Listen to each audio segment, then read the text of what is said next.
Le présentateur emblématique de Qui veut gagner des millions va participer à un prime exceptionnel pour les 25 ans du jeu sur TF1. Un retour de l'autre côté du pupitre. L'ébauche du projet débute le 12 janvier 2024.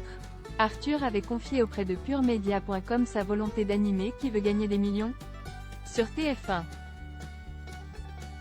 Je présenterai le jeu avec gourmandise. Je vais d'ailleurs le proposer à TF1. Jai peut-être été 20 fois invité du programme, j'adorerais être de l'autre côté. Des primes tournées au Palais des Sports de Paris. Plus de 3 mois plus tard, nos confrères du Parisien ont révélé ce week-end que la première chaîne planchait actuellement sur un retour du programme culte avec l'animateur de Vendredi, Tout est permis. Avec plusieurs numéros à l'occasion des 25 ans du jeu. Le quotidien francilien avait alors annoncé que ces divertissements exceptionnels devraient être proposés en prime time sur la Une. Ce mercredi 3 avril 2024, c'est au tour de Télé Loisirs d'annoncer le retour du jeu pour plusieurs numéros anniversaires, avec Arthur en lieu et place de Camille Combal à l'animation. Selon nos confrères, ces soirées spéciales sont très bientôt à l'antenne de TF1 et devraient être tournées au Palais des Sports de Paris.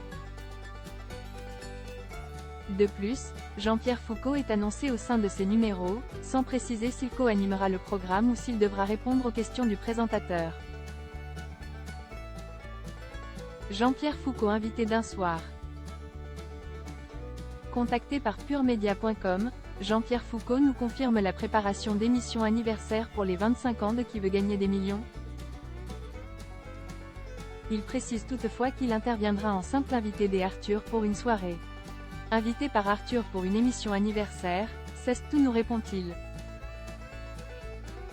Le samedi 1er août 2020, la dernière diffusion de Qui veut gagner des millions, animée par Camille Combal sur TF1, avait été suivie par 2,01 millions de téléspectateurs.